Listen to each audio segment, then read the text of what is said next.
আল্লাহ পাক আমাদের একটি বছর পরে 12ই রবিউল আওয়ালের চাঁদ পেয়েছি। এই চাঁদে জনাবে মুহাম্মদুর রাসূলুল্লাহ সাল্লাল্লাহু আলাইহি সাল্লাম জন্ম এবং মৃত্যু হয়েছিল এই চাঁদেই। 12ই রবিউল আওয়াল শুবে সাদেকে সোমবার শুবে সাদেকে আল্লাহ রাসূল এই তাশরিফ আনলেন। এই দুনিয়া ভূমিষ্ঠ হওয়ার সঙ্গে সঙ্গে আলোকিত হয়ে গেল। বহু আগের থেকেই এই দিন আর রাত যে কাঁদতেছেন, দিন আর রাত যে আল্লাহ, দিন বলতেছে আল্লাহ, আল্লাহ নবী দয়াল নবী যদি এই 12ই রবিউল আওয়ালে দিনের বেলায় আসতো আমার মর্যাদা বেশি হতো।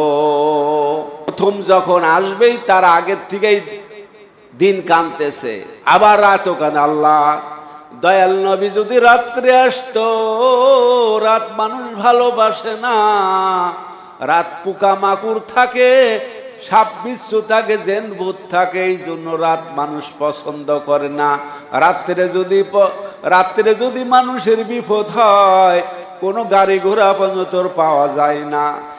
এই জন্য দিনও আল্লাহর কাছে কাঁদতেছে, আল্লাহ রাত তো মানুষ ভালোবাসে না, রাত কখনোই ভালোবাসে না, বিপদ।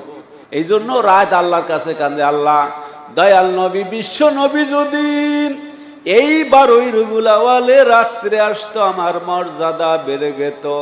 আল্লাহ পাক দুই রাতেরও এবং দিনেরও কিছু অংশ শোবে সাদেক, তার নাম। রাতের কিছু অংশ, দিনের কিছু অংশ, তার নাম শোবে সাদেক। আল্লাহ রাতেরও দোয়া কবুল করলেন, দিনেরও দোয়া কবুল করলেন। এই জন্য রাসূল জনাবে মুহাম্মদুর রাসূলুল্লাহ সাল্লাল্লাহু আলাইহি সাল্লাম দুনিয়ায় আসলেন শোবে সাদেকে 12ই রবিউল আওয়ালে সোমবেলার ওই শুবে সাদেকে আল্লাহ নবী তাশরিফ আনলেন। দিনও খুশি হইয়া গেলেন, রাত্রেও খুশি হলেন। কেন? শুবে সাদেক হলো রাত্রের কিছু অংশ আর দিনের কিছু অংশ, একে বলে শুবে সাদেক। জোরে বলেন সুবহানাল্লাহ। আল্লাহ পাক দিনকেও খুশি করলেন, রাতকেও খুশি করলেন। কেমন মর্যাদা! জনাবে মুহাম্মদুর রাসূলুল্লাহ যখন এই মেরাজের একটু বললি যে জনাবে মুহাম্মদুর রাসূলুল্লাহ সাল্লাল্লাহু আলাইহি সাল্লাম জুতা খুলতে গেছেন জুতার ধুলিতে, আর মুসা আলাইহিস সালাম তুর পাহাড়ে উঠবে, তাই বলেছিল হে মুসা তুমি জুতা খুলে তুর পাহাড়ে ওঠো। এই কথা খেয়াল আসলেন যখন জনাবে মুহাম্মদুর রাসূলুল্লাহ সাল্লাল্লাহু আলাইহি সাল্লাম তখন জুতা খুলতে গেলেন।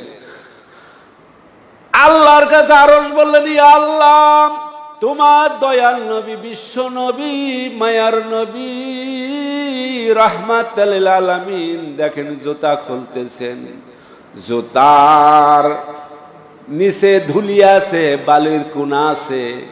এই আরশে যখন লাগবে আমি আরো ধন্য হয়ে যাব, আমি আরো আমার সম্মান বেড়ে যাবে আরশের। এই জন্য আমি কাঁদতেছে। আল্লাহ বললেন, ও হাবিব ও দোস্ত আপনি জুতা খুলবেন না, জুতা অবস্থায় আরশে আজিমে চলে আসুন। জোরে বলেন সুবহানাল্লাহ। মুসা আলাইহিস সালাম তুর পাহাড়ে উঠবে, তাই বললেন জুতা খোলো। আর আল্লাহ নবী আরশে আজিমে যাবে, তখন জুতা খুলতে গেলেন, বললেন যে না আপনি জুতা খুলবেন না, আপনি জুতার অবস্থায়, জুতা পরা অবস্থায় আরশ আজিমে চলে আসছেন। আপনার জুতার নিচে আছে ধুলিবালি, এই ধুলিবালি যখন আরশের জমিনে আরশে যখন লাগবে আরশ ধন্য হবে এবং মর্যাদা বেশি বেড়ে যাবে। এই জন্য আরশ আপনার ধুলির জন্য অপেক্ষা করতেছে। জোরে বলেন সুবহানাল্লাহ। তাহলে রাসূলের ধুলির জন্য আরশ আজিমে তাকিয়ে আছে যে রাসূল যদি এই জুতা অবস্থায় আছে, তা জুতার নিচে আছে ধুলি, আরশ আজিমে পড়বে, আমি ধন্য হয়ে যাবে, আমার সম্মান আমার মর্যাদা বেড়ে যাবে। জোরে বলেন সুবহানাল্লাহ। তাই এই 12ই রবিউল আওয়াল সোমবেলায় এই সুবে সাদিকে যখন জনাবে মুহাম্মদুর রাসূলুল্লাহ সাল্লাল্লাহু আলাইহি সাল্লাম দুনিয়ায় আসলেন, রাইতো কান্দে দিনও কান্দে, এই তো হঠাৎ করে জনাবে মুহাম্মদুর রাসূলুল্লাহ সাল্লাল্লাহু আলাইহি সাল্লাম এই সুবে সাদিকে এসে গেলেন যখন, তখন ওই দেশের আরব দেশের নিয়ম আছে দুধমা, এই আপনার দুধমার কাছে তখন বাজারে উঠলেন, সব লোকের ধনী ধনী লোকের ছেলে মেয়েদেরকে লোকজন নিয়ে গেল। এখন শেষে আছে আব্দুল্লাহ ছেলে জনাবে মুহাম্মদুর রাসূলুল্লাহ সাল্লাল্লাহু আলাইহি সাল্লাম। এখন হালিমা আসতেছেন, তায়েফের থেকে হালিমা আসতেছেন। হালিমা যখন আসতেছেন, জীর্ণ শীর্ণ উট, একবারে জীর্ণ শীর্ণ, আস্তে আস্তে আস্তে আস্তে হাঁটতে হাঁটতেই এইরকম চিত হয়ে পড়ে যেতে লাগে, এত জীর্ণ শীর্ণ। যখন আরবের ছেলেদেরকে নিয়ে যখন চলে যাচ্ছে, অর্ধেক মাঝখানের পথে হালিমার সাথে দেখা। তখন আয়েশা দেখে কি কোনো চাল পাল নাই, কেউ নাই। তখন মনে করলেন যে এখন খালি খালি ফিরে যাব কেমবা। তখন বললেন যে কি বাপ আছে? না, বাপ নাই, আব্দুল্লাহ। তাহলে তো আরো হাদিয়া পাওয়া যাবে না। তারপরে যখন জনাবে মুহাম্মদুর রাসূলুল্লাহ সাল্লাল্লাহু আলাইহি সাল্লামকে হালিমা নিলেন, এই দুধমা হালিমা যখন উঠে তুললেন, উটের এত শক্তি হয়ে গেল, জোরে বলেন সুবহানাল্লাহ। আল্লাহর নবী দেখেন মাঝে যাকি, যে রাসূল ছোট্ট বাচ্চা, শিশু বাচ্চা, যখন ওই উঠে উঠার সঙ্গে সঙ্গে উটের এত শক্তি হলেন, এত দ্রুত বেগে যখন চলা শুরু করলেন, এইবার দেখা গেল ওই সব মানুষের আগে হালিমা চলে গেলেন। জোরে বলেন সুবহানাল্লাহ। যে বাগানে খেজুর গাছে ধরেন মরে গেছিল, ফলমূল আসতেন না, খেজুর গাছের পাতা ডাল মাল সব মরে গেছিল, যেই রাসূল ওই বাগানে ঢুকছে, ঢুকার সঙ্গে সঙ্গে খেজুর গাছের পাতা এসে গেল, খেজুর গাছের আপনার তাজা হয়ে গেল, খেজুর গাছে ফলমূল এসে গেল। রাসূলের এত মজা যে বাগানের ঢুকার সঙ্গে সঙ্গে খেজুর গাছগুলা তাজা হয়ে গেলেন। জোরে বলেন সুবহানাল্লাহ। তারপরে আপনার কূপ ছিল, এই 12ই রবিউল আউয়ালের ঘটনা বলতেছি। এখন হালিমার বাড়ি যাচ্ছে, এই মক্কা থেকে তায়েফে যাচ্ছে হালিমার বাড়ি। তখন সামনে এই কূপ ছিল, এই কূপে পানি ছিল না, কুয়ায় পানি ছিল না। রাসূল সাল্লাল্লাহু আলাইহি সাল্লাম ওই কুয়ার পাশ দিয়ে যেতেছিল, যাওয়ার সঙ্গে সঙ্গে কূপে এই কুয়ায় পানি এসে গেলেন। জোরে বলেন সুবহানাল্লাহ। বাগানে ফল ছিল না, ফল দিয়ে ভরপুর হয়ে গেল। তারপরে তায়েফবাসীর সমস্ত মরুভূমি আপনার গাছ গাছালি মরে যেতেছিল। যখনই রাসূল তায়েফে ঢুকছে, গাছ গাছালি গুলা রাসূলের মাঝে যায়, তাজা হয়ে গেলেন। জোরে বলেন সুবহানাল্লাহ। তালি জনাবে মুহাম্মদুর রাসূলুল্লাহ কত সম্মানিত, কত মর্যাদাবান, যে জনাবে মুহাম্মদুর রাসূলুল্লাহ সাল্লাল্লাহু আলাইহি সাল্লাম এত সম্মান, এত মাজেজা, যে কুয়ায় পানি ছিল না, কুয়ায় পানি এসে গেল। তারপরে বাগানে ফলমূল ছিল না, সব গাছগাছালি মরে গেছিল, গাছগাছালি গুলা তাজা হয়ে গেল। এখন দয়াল নবী, বিশ্ব নবী হালিমা বাড়িতে নিয়ে গেলেন, ডান স্তন লাগিয়ে দিলেন, ডান স্তন খেয়ে পেট ভরে গেলেন, বাম স্তনের আর মুখ লাগায় না।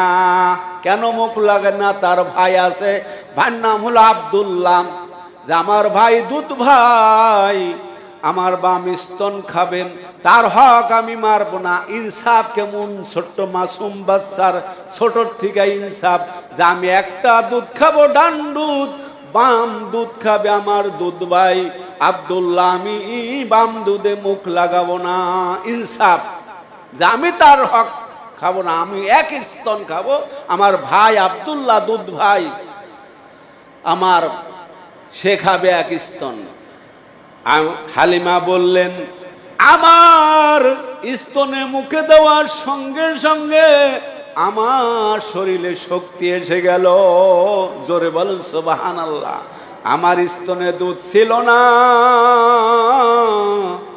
আল্লাহ রাসূল মুখে দেওয়ার সঙ্গে সঙ্গে আমার স্তনে দুইটা স্তনে দুধ এসে গেল।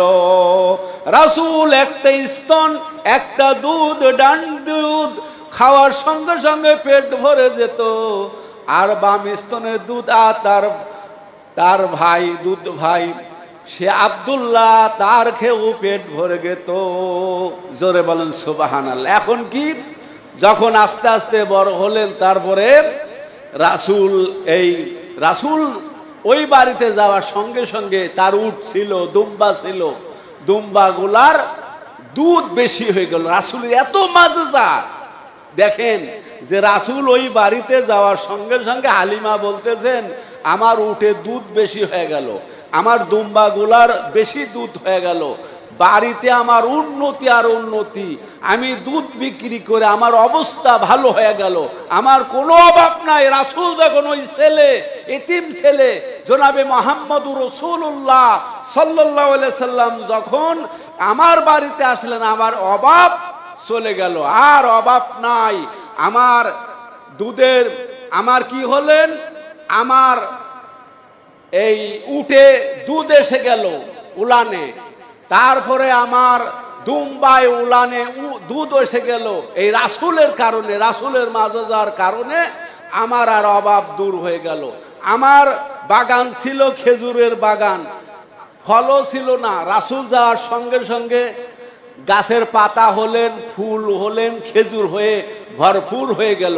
আমি কি করলাম, হালিমা বলতেছেন আমি বিক্রি করে, দুধ বিক্রি করে, খেজুর বিক্রি করে আরো বড় লোক আমার অবস্থাশালী হয়ে গেল।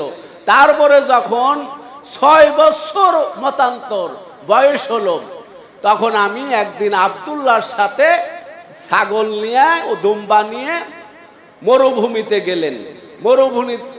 মরুভূমিতে যখন এই উট এবং ছাগল দুম্বাগুলা চড়াইতে হঠাৎ করে এক পাখি আর এক পাখি বলতেছেন যে জনাবে মুহাম্মদুর রাসূলুল্লাহ সাল্লাল্লাহু আলাইহি সাল্লাম তখন বলতেছেন একটা পাখি আর একটা পাখি দুই রকম মত, যে একটা সাদা পোশাকধারী আর একটা সাদা পোশাকধারীকে বলতেছেন ইনিকে সেই এই আব্দুল্লাহ ছেলে মোহাম্মদ। তখন বললেন হ্যাঁ ইনি সেই জনাবে মুহাম্মদুর রাসূলুল্লাহ, আব্দুল্লাহ ছেলে জনাবে মুহাম্মদুর রাসূলুল্লাহ সাল্লাল্লাহু আলাইহি সাল্লাম। এই কথা কওয়ার সঙ্গে সঙ্গে চিৎ করে শুয়ে দিল, চিৎ করে শুয়ে দিল। একজন ছিল জিবরাইল, একজন ছিল মিকরাইল।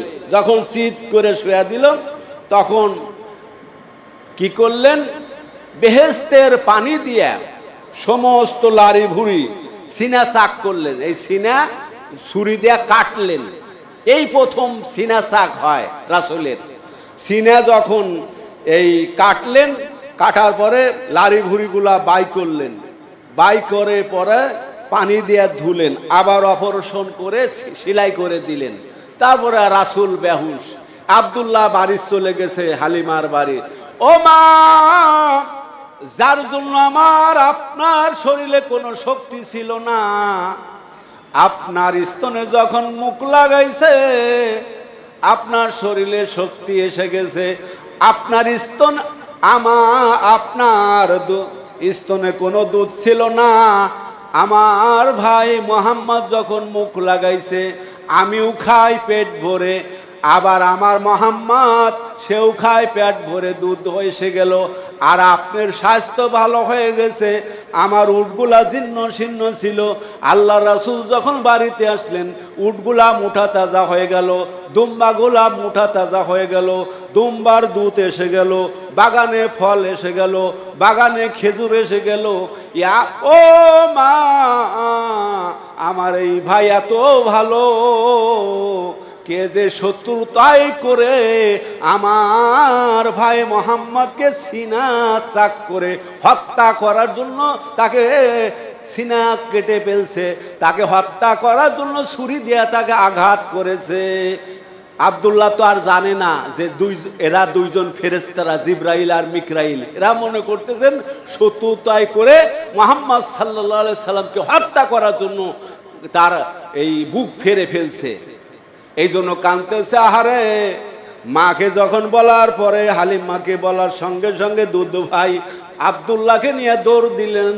আহা, কে যে এই শত্রুতায় করে আমার মুহাম্মদকে বুক ফেরে ফেলছে, চলো যাই দেখি। আল্লাহ রাসূল বেহুশ হয়ে পড়ে আছেন। দেখো, ও মুহাম্মদ তুমি ওঠো। হালিমা বলতে, ও মুহাম্মদ তুমি ওঠো। তুমি কেন, তোমার কি হয়েছে বেটা বাজা? মা আমি জানি না, একজন সাদা পোশাকধারী আর একজন সাদা পোশাকধারী একজন আরেকজনকে জিজ্ঞাসা করতেছে, ইনি কি সেই আব্দুল্লাহ ছেলে মুহাম্মদ নাকি? আর ওই জিবরাইল বলতেছেন, হ্যাঁ ইনি সেই আব্দুল্লাহ ছেলে মুহাম্মদ। সঙ্গে সঙ্গে আমারে চিৎ করে শোয়া দিলেন। আমার এতটুকু মনে আছে। আর একটা ছুরি বাই করলেন, ছুরি বাই করে আমার বুক ফেরে ফেললেন। এটা হলো সিনা চাক।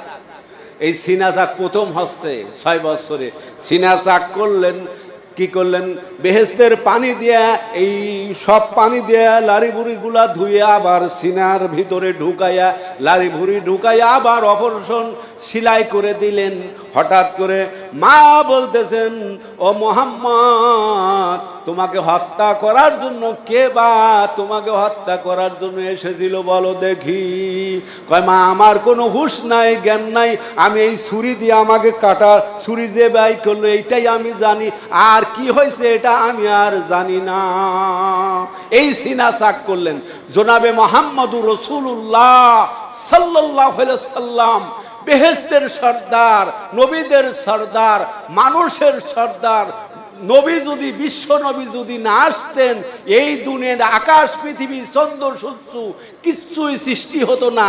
সেই জনাবে মুহাম্মদুর রাসূলুল্লাহকে এই 12ই রবিউল আউয়াল এই মাসে আল্লাহ পাক এই মার পেটের থেকে ভূমিষ্ঠ করেছিলেন। মা হালিম, মা আমিনার পেটের থেকে এই সুবে সাদেকে সোমবার দিন 12ই রবিউল আউয়াল এই সুবে সাদেকে এই দুনিয়া এসেছিলেন, দুনিয়া আলোকিত হয়েছিলেন। জোরে বলেন সুবহানাল্লাহ। এই 12ই রবিউল আউয়াল উপলক্ষ করে যা কিছু বললাম, আমাকে এবং